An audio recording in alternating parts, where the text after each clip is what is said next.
qu'est-ce qu'il y a derrière les façades. Ça, pour moi, c'est toujours une source pour m'inspirer. Peter Asp connaît Bruges dans ses moindres recoins. C'est sa ville natale et le décor depuis 15 ans de ses romans policiers. Des histoires de cambriolage, de meurtres ou d'enlèvement.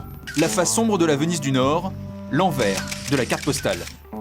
Son héros, le commissaire Van Nin, est un flic bourru, rebelle, incorruptible. Un personnage qu'il a façonné à son image.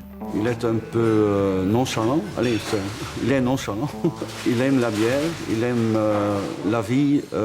Il est un peu grognon, c'est ça?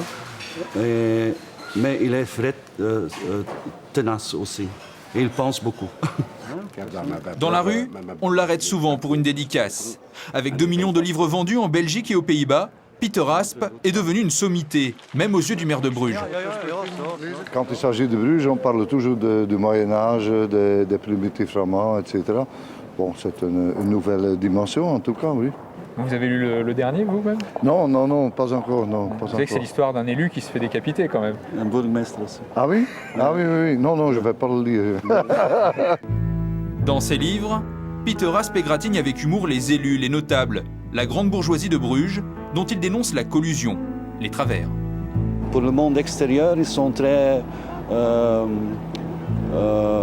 honnêtes et très chics et tout ça, mais au fond, ce sont des cochons comme les autres aussi. Un parfum de revanche pour ce fils d'ouvrier, devenu l'écrivain le plus populaire de Belgique. Son 29e roman vient tout juste de paraître. À Bruges, on se l'arrache déjà. C'est amusant à lire, il y a un tas de choses qui se passent et on reconnaît des endroits. Et dans les premiers livres, il y avait des personnes de Bruges qu'on pouvait imaginer, peut-être c'est celui-ci ou celui-là. Peter Asp a changé les noms, mais on reconnaît les gens par leur caractère. Ça fait parler en ville, on va dire, les gens en discutent. Oui, les gens aiment ça. Et beaucoup de gens qui normalement ne lisent pas, lisent ces livres-là. L'écrivain reconnaît volontiers s'inspirer des petites histoires, des rumeurs qui circulent en ville. Si les gens me racontent des histoires, je vais les employer dans mes livres, ça c'est certain. Même si ce n'est pas vrai, il y a toujours une vérité dedans, ça je suis sûr. Seuls 8 romans de Peter Asp ont été traduits en français jusqu'ici. Le prochain, Pièces détachées, sortira chez nous début novembre. Il y est question d'un exhibitionniste, de femmes agressées dans un parc et d'un mystérieux doigt coupé.